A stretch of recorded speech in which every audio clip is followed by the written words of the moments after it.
इस कहानी की शुरुआत में हमें बताया जाता है कि आज से हजारों सालों पहले शू वेनवू नाम के आदमी ने 10 रिंग्स को खोजा था, जो बहुत ही रहस्यमय हथियार थे, क्योंकि उन रिंग्स की वजह से उन्हें देवी शक्ति और अमर रहने का वरदान मिला था। लेकिन उन्होंने रिंग्स का सही इस्तेमाल नहीं किया, क्योंकि उन्हें बेपनाह ताकत चाहिए थी। इसीलिए उन्होंने अपनी एक 10 रिंग्स की सेना बनाकर पूरे इतिहास में कई राज्यों और सरकारों को जीत लिया। वेणु अपनी ताकत और पैसों के पीछे हजारों साल भागते रहे, लेकिन एक दिन उन्हें में अपनी ताकत बढ़ाने का तरीका मिल गया, और वह था तालो गांव की रहस्यमय शक्तियां। क्योंकि माना जाता था कि तालो जंगलों में छिपा हुआ एक अदृश्य गांव है, जहां के लोग अभी भी देवताओं की युद्ध कला के बारे में जानते हैं, और वहां बहुत सारे मिथिकल क्रिएचर भी रहा करते हैं। इसीलिए वेणु अपने साथियों के साथ तालो गांव का रास्ता ढूंढने के लिए निकल जाते हैं। लेकिन वो जंगल मायावी था, इसीलिए उनकी गाड़ी खाई से नीचे गिर गई। लेकिन वेनवू ने उन रिंग्स की ताकत से खुद को बचा लिया। फिर वो वापस से तालों के रास्ते की तलाश में निकल पड़े, जहां उनकी मुलाकात यिंगली से हुई, जो तालों की गार्डियन थी। वेनवू ने उससे तालो गांव का रास्ता पूछा, लेकिन यिंगली ने उसे तालों का रास्ता बताने से मना कर दिया और कहा कि तालों में आपके लिए कोई जगह नहीं है। इसी बात को लेकर उन दोनों में लड़ाई शुरू हुई, लेकिन यिंगली ने तालों की शक्तियों से वेणु को हरा दिया। मगर इस लड़ाई में उन दोनों को एक दूसरे से प्यार हो गया, और उन दोनों के 2 बच्चे हुए। शंग-ची और श्यालिंग वेणु को अब अपना परिवार मिल गया था, इसीलिए उसने अब सब बुरे काम छोड़ दिए और उन रिंग्स को भी एक बॉक्स में बंद कर दिया। अब वो खुशी से रहने लगे थे। शांग अपनी माँ से पूछता है कि अगर डैड के रिंग्स इतने ताकतवर थे तो आपने उन्हें कैसे हरा दिया। तो यिंगली उसे बताती है कि जहाँ से मैं हूँ वहाँ के सभी लोगों को महारक्षक ड्रैगन की जादुई शक्तियों का वरदान मिला है, और जिस पर हमारे ड्रैगन की कृपा होती है वह कहीं बड़े बड़े कारनामे कर सकता है। यिंगली अपने बेटे को एक लॉकेट देती है और उसे कहती है कि जब भी तुम्हें लगे कि तुम रास्ते से भटक गए हो तो तुम्हें घर का रास्ता दिखाएगा, इसीलिए हमेशा इसे अपने पास रखना। अभी इनका पूरा परिवार खुश था, लेकिन एक दिन जब वेणु घर पर नहीं थे तभी आयरन गैंग के लोग उनके घर पर आ गए। क्योंकि वेणु ने पहले उन्हें मिटाने की कोशिश की थी, इसलिए वह अब अपना बदला लेना चाहते थे। यह देखकर यिंगली ने शंग-ची और श्यालिंग को अंदर भेज देती है। फिर यिंगली आयरन गैंग का सामना करने के लिए तैयार हो जाती है। लेकिन अब यिंगली के पास अपनी पावर नहीं थी, क्योंकि उसने वेणु से शादी करने के लिए अपनी सारी शक्तियां त्याग दी थी, इसलिए वह आयरन गैंग का सामना नहीं कर पाती।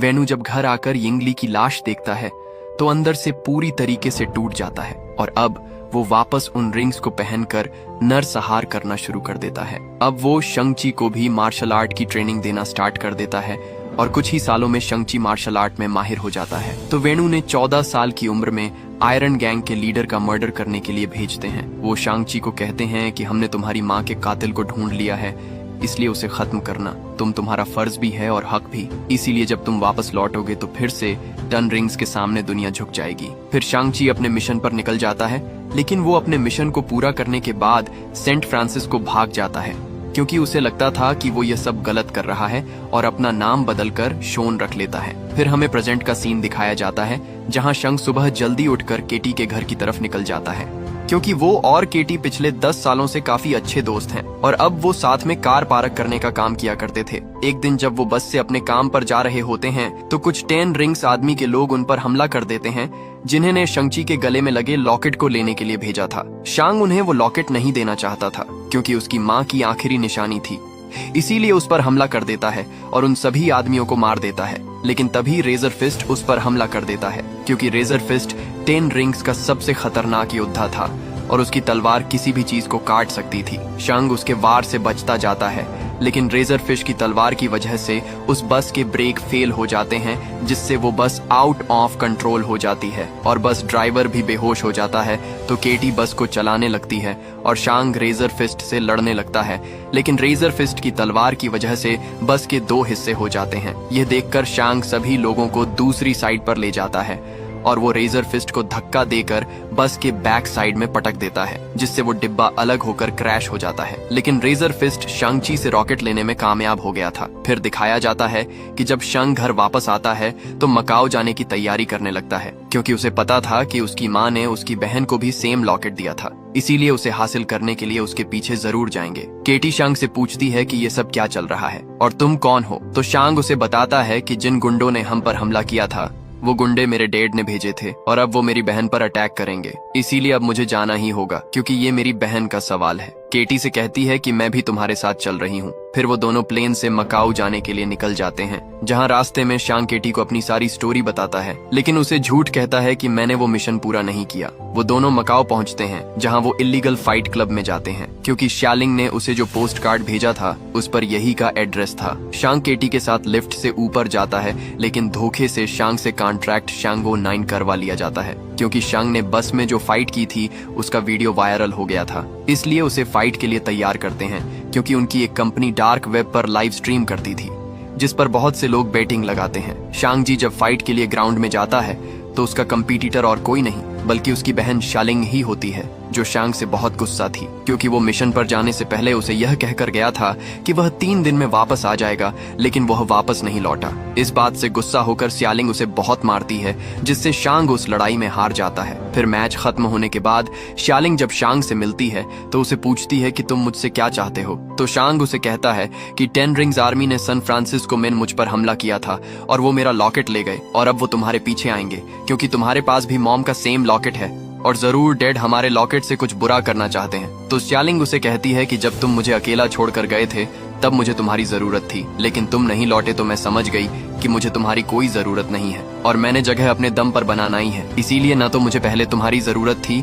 और ना अब है। तो शांग उसे कहता है कि फिर तुमने मुझे वो पोस्ट कार्ड क्यों भेजा। तो शालिंग उसे कहती है कि ये पोस्ट कार्ड मैंने तुम्हें नहीं भेजा। तो इससे शांग समझ जाता है कि उसके डैड ने उसे फंसाया है। तभी वहाँ 10 रिंग्स के लोग आकर उन पर हमला कर देते हैं, लेकिन शालिंग अपने साथियों के साथ वहाँ से निकल जाती है, मगर वो शांग और केटी को वहाँ अकेला छोड़ देती है। शांग वहाँ से भागने के लिए बिल्डिंग का कांच तोड़ देता है। वो केटी को भी बाहर आने को कहता है, लेकिन के बेटी डर रही होती है, क्योंकि उसे बांस की डंडियों पर चलना था। तो शांग उसे कहता है कि एक बार हम नीचे चले गए तो हम यहाँ से भाग सकते हैं। तो केटी भी मान जाती है। फिर वो दोनों साथ में लिफ्ट तक जाने लगते हैं, लेकिन तभी 10 रिंग्स आर्मी के लोग उन्हें देख लेते हैं। तो शांग केटी को कहता है कि तुम आगे जाओ, मैं इन्हें रोकता हूँ। फिर शांग सभी लोगों से लड़ने लगता है। केटी जब आगे जाने लगती है तो एक फाइटर उस पर अटैक करके उसे नीचे गिरा देता है, लेकिन तभी शेलिंग वहाँ आकर उसे बचा लेती है। फिर शालिंग और शांग साथ में रिंग्स आर्मी के साथ लड़ने लग जाते हैं। शांग शेलिंग से कहता है कि तुम तो हमें मरने के लिए छोड़ गई थी। तो शेलिंग उसे कहती है कि अब तुम समझ गए होंगे कि जब कोई मुसीबत के वक्त तुम्हें छोड़कर चला जाता है तो कैसा लगता है। फिर वो दोनों मिलकर उन सभी आदमियों को मार देते हैं। तभी वहाँ 10 रिंग्स आर्मी का सबसे खतरनाक आदमी डेथ डीलर आता है, जो शेलिंग पर अटैक करके उससे न लॉकेट लेकर चला जाता है। यह देखकर शांग डेथ डीलर के पीछे जाता है और उसे वहां से भागने से रोक लेता है। उन दोनों के बीच फाइट स्टार्ट होती है, लेकिन शांग में सालों का गुस्सा भरा हुआ था। जब डेथ डीलर ने उसे टॉर्चर किया था, इसलिए उसे पकड़कर मारने लगता है, लेकिन तभी शांग के डैड वहां आकर उसे रोक लेते हैं। वो शांग को कहते हैं कि मुझे तुम्हारी बहुत याद आई। फिर वो उन सभी को लेकर घर जाते हैं, जहां 10 रिंग्स आर्मी उनका स्वागत करती है। शेलिंग केटी को अपने रूम में लेकर जाती है, जहां केटी शेलिंग से पूछती है कि क्या तुम्हारे डैड हमें भी मार देंगे। तो शेलिंग उसे कहती है कि अगर तुम चुपचाप रहोगी तो डैड भूल जाएंगे कि तुम यहाँ हो, क्योंकि माँ के जानने के बाद वो पूरी तरीके से बदल गए हैं। उन्हें लगता था कि मैं उन्हें माँ की याद दिलाती हूँ, इसीलिए वो मेरी तरफ देखते भी नहीं थे। इसलिए मैंने अकेले ही मार्शल आर्ट की ट्रेनिंग करना शुरू की, क्योंकि मुझे लड़कों के साथ ट्रेनिंग अलाउ नहीं थी। इसीलिए मैंने उन्हें दूर से ही ट्रेनिंग लेते देखा और सब कुछ उनसे बेहतर सीखा। तो केटी उसे पूछती है कि तुमने घर कब छोड़ा। तो उसे बताती है कि 16 की उम्र में मैं यहाँ से भाग गई थी, जब मुझे लगा कि अब मेरा भाई कभी वापस नहीं आएगा। फिर वो सभी साथ में डिनर करते हैं। शांग अपने डैड से पूछता है कि आपने मुझे ढूंढा कैसे। तो वेणु कहते हैं कि मेरी तुम दोनों पर कब से नजर थी, इसलिए अब वक्त आ गया है कि तुम अपने पिता के साथ खड़े हो जाओ। तो शांग उन्हें कहता है कि ये कभी नहीं होगा। तो वेणु उन्हें एक रूम में लेकर जाते हैं, जहां उन्हें कहते हैं कि जब तुम दोनों घर से भाग गए तो मुझे तुम्हारी माँ की याद और ज्यादा सताने लगी थी, इसलिए मैं उसके गांव तालों के बारे में और ज्यादा पढ़ने लगा, जिससे मुझे पता चला कि वहाँ पहाड़ों की गहराई में एक दरवाजा है, जिसके पीछे तुम्हारी माँ को तालों के लोगों ने कैद कर रखा है। तो शांग और शेलिन को उनकी बातों पर यकीन नहीं होता। तो वेणु कहते हैं कि पहले मुझे भी यकीन नहीं था, लेकिन जब मैंने एक दिन अपने काम में डूबा हुआ इस रूम में बैठा था, तब मुझे तुम्हारी माँ की आवाज सुनाई दी, जैसे कि वो बिल्कुल यहीं मौजूद हो। उसने कहा कि उसे मेरी मदद चाहिए। तो शांग उन्हें कहता है कि माँ के गांव वाले ऐसा क्यों करेंगे। तो वेणु उन्हें बताते हैं कि जब हमें प्यार हुआ तो तुम्हारी माँ चाहती थी कि हम तालों में साथ रहे, इसलिए उसने अपने बुजुर्गों से इजाजत मांगी, पर उन्होंने मना कर दिया। उन्होंने कहा कि मैं इस लायक नहीं हूँ। इससे वेणु को लगता है कि यिंगली आज भी जिंदा है। लेकिन तालों के लोगों ने उसे कैद कर रखा है। तो शांग अपने डैड को समझाता है कि मोम अब जा चुकी है। तो वेणु उन्हें होल में लेकर जाते हैं, जहां उनकी मोम के दिए हुए लॉकेट को जैसे ही ड्रैगन की आंखों में लगाते हैं तो उसमें से बहुत सारा पानी निकलकर अचानक से फ्रीज हो जाता है। और जब वो पानी जैसे ही नीचे गिरता है तो उसमें से एक रास्ता बनने लगता है। तो वेणु उन्हें बताते हैं कि तालों का रास्ता एक भूल भुलैया है, लेकिन जंगल के बीच एक सीधा रास्ता भी है जो साल में सिर्फ एक बार एकादशी के दिन खुलता है। लेकिन उसके लिए पता होना चाहिए कि रास्ता कब और कहाँ खुलेगा। और अब मुझे दोनों पता है। फिर वो अपनी पूरी 10 रिंग्स आर्मी को कहते हैं कि आज से 3 दिन बाद हम मेरी वाइफ को उसकी कैद से आजाद करवाकर घर वापस लाएंगे। फिर वो शांग से कहते हैं कि मैं इसलिए तुम्हें यहाँ लाया हूँ ताकि तुम अपनी माँ को घर लाने में मदद कर सको। तो शेलिंग उन्हें कहती है कि अगर गांव वालों ने आपको रोकने की कोशिश की तो आप क्या करेंगे। तो वेणु कहते हैं कि अगर उन्होंने ऐसा किया तो पूरा गांव जलकर खाक हो जाएगा। तो शांग उन्हें कहता है कि इन बेकार की बातों से आप मोम के गांव में नहीं घुस सकते। तो वेणु गुस्सा होकर शांग और शेलिंग पर अटैक कर देते हैं और उन्हें जेल में कैद करने का ऑर्डर दे देते हैं। वेणु जब अपने रूम में जाते हैं तो उन्हें वापस से यिंगली की आवाज सुनाई देती है। वो उन्हें कहती है कि हम सब जल्द एक साथ होने वाले हैं। वहीं शांग, शेलिंग और केटी को जेल में बंद कर दिया जाता है, जहां शांग उन दोनों को कहता है कि अगर हम डेट से पहले तालों नहीं पहुंचे तो फैमिली की बची कुची निशानियां भी खत्म कर देंगे। तभी उन्हें वहां कुछ आवाजें सुनाई देने लगती हैं और जब वो उस तरफ जाते हैं तो देखते हैं कि वहां एक कलाकार होता है जिसका नाम ट्रेवर स्लेटरी होता है। ट्रेवर उन्हें अपनी स्टोरी बताता है कि कुछ समय पहले एक प्रोड्यूसर ने उसे टेररिस्ट का रोल दिया था, लेकिन वो ट्रेवर को बेवकूफ बना रहा था क्योंकि वो प्रोड्यूसर खुद ही एक टेररिस्ट था। इसलिए जब ट्रेवर ने टेररिस्ट का रोल किया तो पुलिस को लगा कि वो एक टेररिस्ट है, इसलिए उन्होंने उसे पकड़कर जेल में डाल दिया और उसके बाद वेणु ने उसे वहां से छुड़वाया ताकि वो उसे मार सके।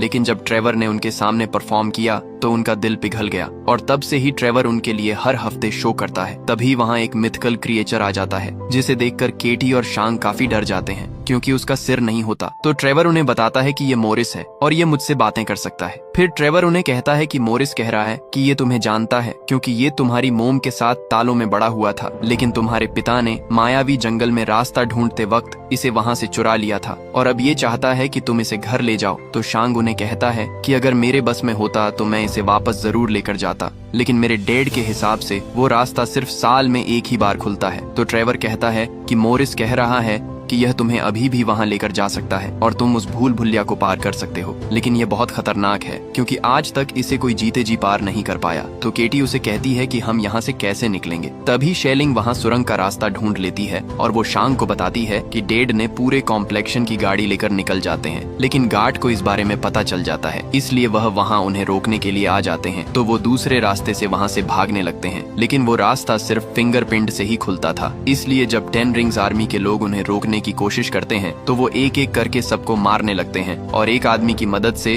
उस डोर को खोल लेते हैं, जिससे वो सेफली वहां से निकल जाते हैं। सुबह होते होते वो उस जंगल तक पहुंचते हैं। मोरिस उन्हें रास्ता बताता जाता है, जिससे वो उस मायावी जंगल से बचते हुए एक झरने तक पहुंचते हैं। जब वो जैसे ही झरने के अंदर जाते हैं तो वाटर एकदम फ्रीज हो जाता है और वो एक सीक्रेट रास्ते से सीधा तालों में पहुंचते हैं, जहां वो देखते हैं कि वहां बहुत सारे मिथिकल क्रिएचर होते हैं। फिर वो तालो गांव में पहुंचते हैं, जहां शांग सभी को अपना इंट्रोडक्शन देता है, लेकिन वो सब उनकी बात नहीं सुनते और उन पर अटैक करने लगते हैं। तभी वहां यिंगली की बहन यिंगनान आ जाती है, जो उन्हें ऐसा करने से रोक लेती है। वो शांग और शेलिंग से कहती है कि मैं तुम्हारी मौसी हूँ। वो उन दोनों से मिलकर बहुत खुश होती है। शांग यिंगनन को कहता है कि हमारे पास टाइम कम है क्योंकि हमारे डैड यहाँ अटैक करने के लिए आ रहे हैं। तो नान उन्हें अपने साथ नदी के किनारे लेकर जाती है, जहाँ उन्हें बताती है कि हम काले द्वार के रखवाले हैं और तुम्हारी दुनिया को उन बुराइयों से बचाते हैं जो इस द्वार के पीछे कैद है। तो शांग उन्हें कहता है कि हमारे डैड उसी द्वार को खोलने आ रहे हैं क्योंकि उन्हें लगता है कि माँ वहीं कैद है। तो नैन उनसे पूछती है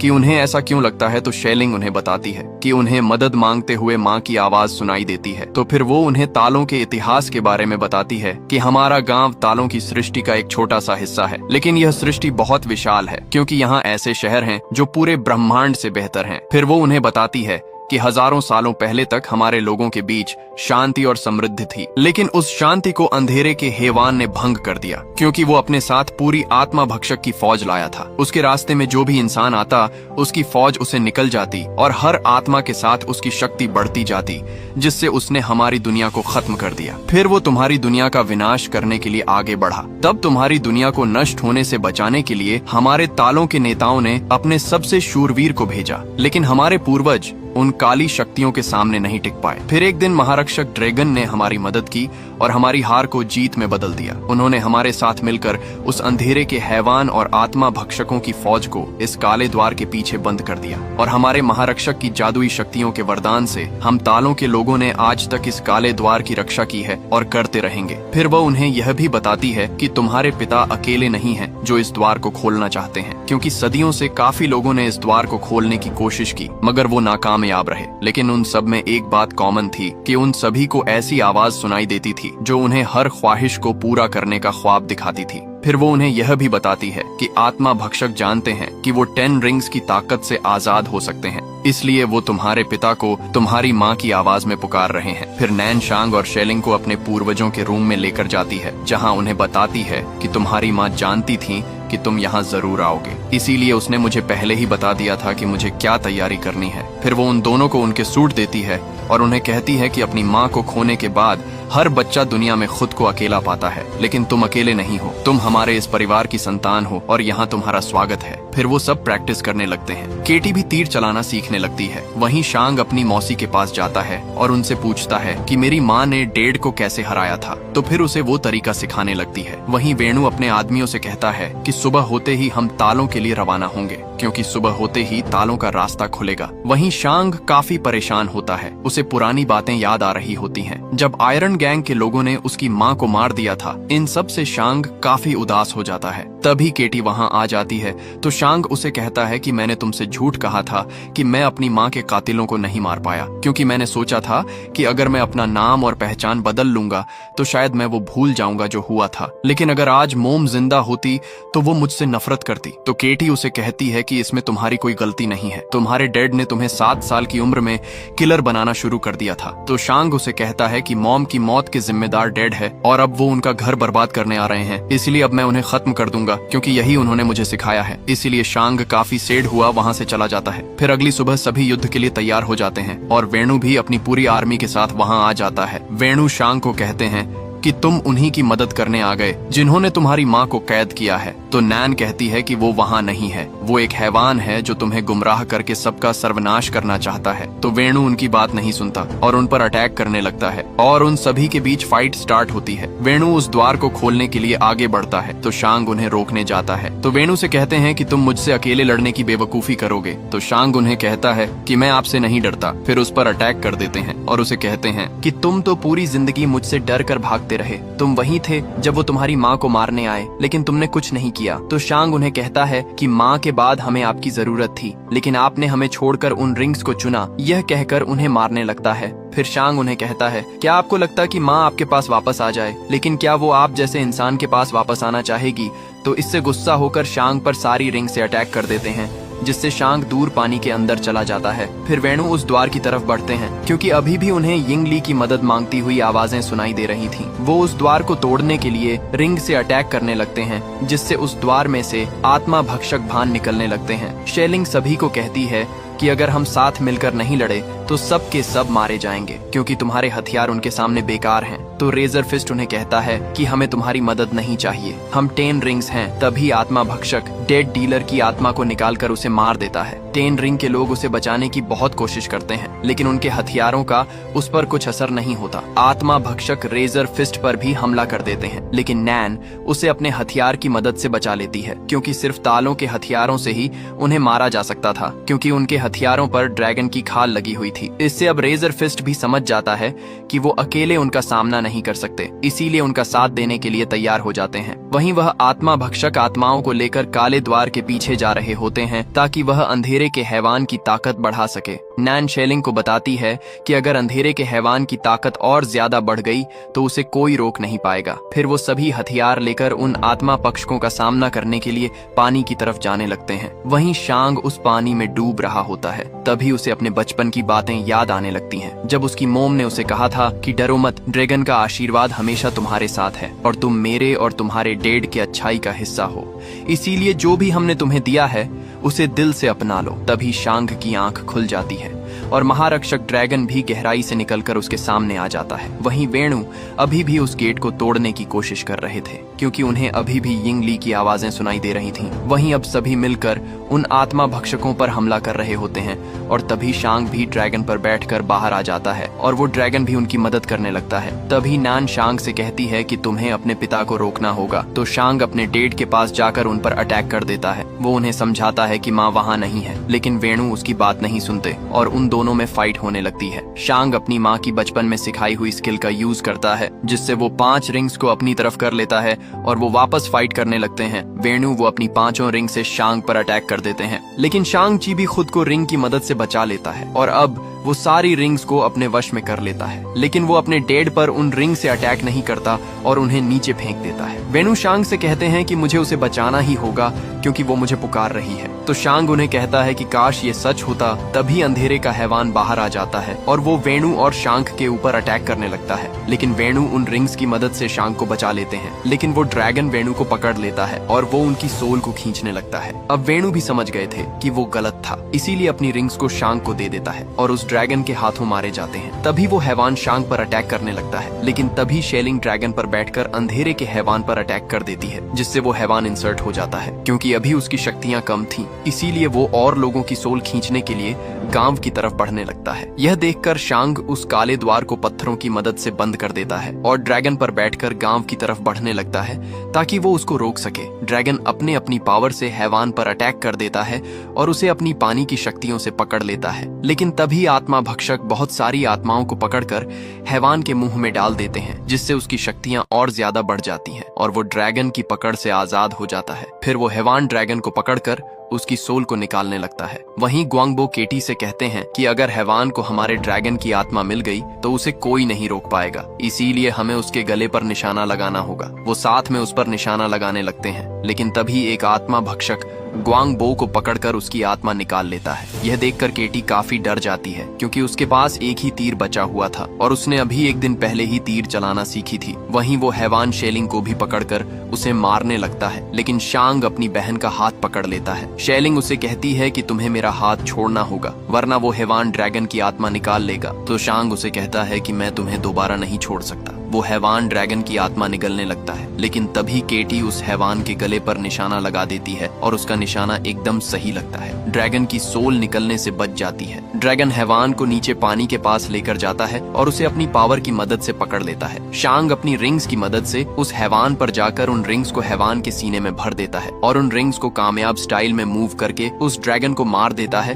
जिससे सारे आत्मा भक्षक भी मर जाते हैं। फिर ड्रैगन शेलिंग और शांग को लेकर किनारे पर आ जाता है, लेकिन इस लड़ाई में बहुत से लोग मारे जाते हैं। फिर रात को वो उन सभी लोगों को सम्मान देते हैं जिनकी वजह से उन्होंने नया सवेरा देखा था और अब वो ड्रैगन वापस आसमान में लौट जाता है, क्योंकि अब अंधेरे के हैवान का अंत हो चुका था। फिर हमें दिखाया जाता है कि शांग और केटी वापस सैन फ्रांसिस्को जाकर अपनी ये स्टोरी अपने दोस्तों को सुना रहे होते हैं, लेकिन उन्हें उनकी बातों पर यकीन नहीं होता और उनसे पूछते हैं कि अगर यह सच है तो तुम्हारी बहन कहाँ गई? तो शांग उन्हें कहता है कि वो तो घर गई है मेरे डैड के गैर कानूनी धंधे बंद करवाने के लिए, लेकिन उन्हें उनकी बातों पर यकीन नहीं होता। तभी वहाँ वंग उन्हें लेने के लिए आ जाते हैं। वंग शांग से पूछता है कि क्या तुम्हारे पास अभी भी वो रिंग्स हैं? तो रिप्लाई में शांग उन्हें कहता है कि अभी भी मेरे पास वो रिंग्स है। फिर शांग और केटी वंग के साथ वहाँ से चले जाते हैं। ये